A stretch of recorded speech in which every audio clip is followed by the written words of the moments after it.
guys today. I've been trying to get the biking community involved with this movement for the last 2 years, and I'm just so grateful. I'm proud of these people that are coming out of the woodwork and doing the important work, connecting the dots and joining people together, because the only way we're going to defeat these criminals is united. Now, has anyone seen COVID?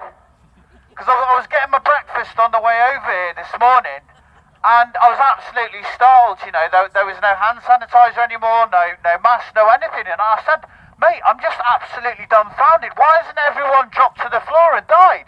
This is incredible. Now the big threat's Ukraine. Sorry, it's Ukraine, isn't it? Yeah, sorry. Yeah, forget about the Azov militia and all the innocent people that have been massacred in the Ukraine over the last 8 years. We don't want you to know about that, BBC.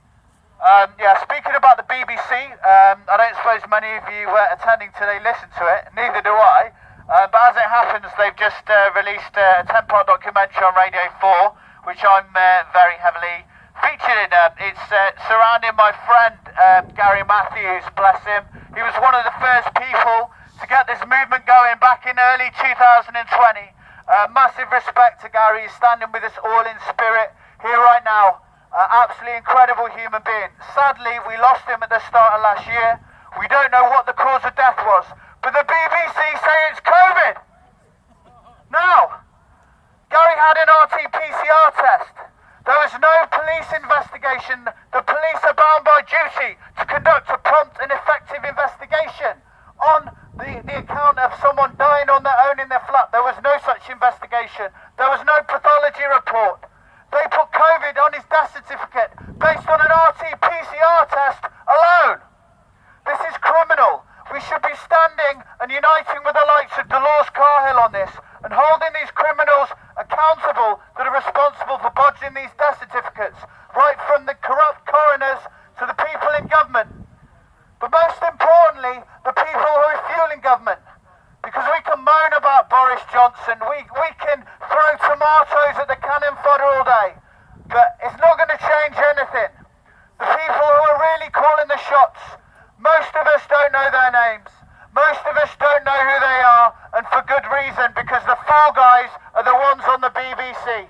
They're the ones who are here today and will be gone tomorrow. And the most powerful and elitist families who are manipulating the global economies will remain in power as they have done.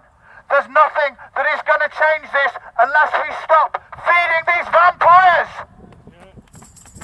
Nothing will change until we stop feeding the beast, which means stop using sterling. We need to get rid of all this cryptocurrency. People say, oh, we need to go on to cryptocurrency. It's going to be the saviour for the freedom movement. What does cryptocurrency rely upon? Can we use it without computers? Can we use it without electricity? I mean, what about Microsoft? Oh, Bill Gates, mate, yeah, you're a legend, aren't you? Yeah, I'm going to use my cryptocurrency on my Microsoft operating system that needs updating by Bill Gates and all of his criminal count. Literally, the only way we can do this is on the ground. We are human beings being replaced by robotics. We are human beings being replaced by smart technology. Every day, people are dying because the need for jobs is going out the window. And it's not for the convenience of people, it's to reduce the world's population and replace us with robots.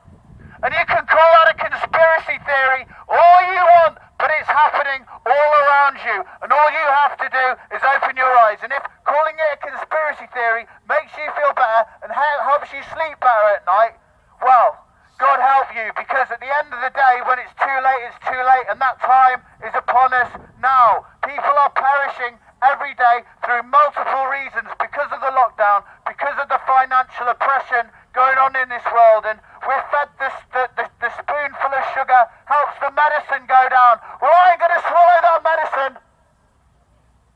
Look at fuel. It's going up all the time. I predicted that fuel was going to be £2 a litre by the end of this summer. And where are we? It's not even spring. It's the start of spring. And certain garages, it's nearly £2. So we can say we've got our freedoms back. We can organise all these events. But let's face it, guys, where are we going to be able to afford to go by the end of this summer? This is happening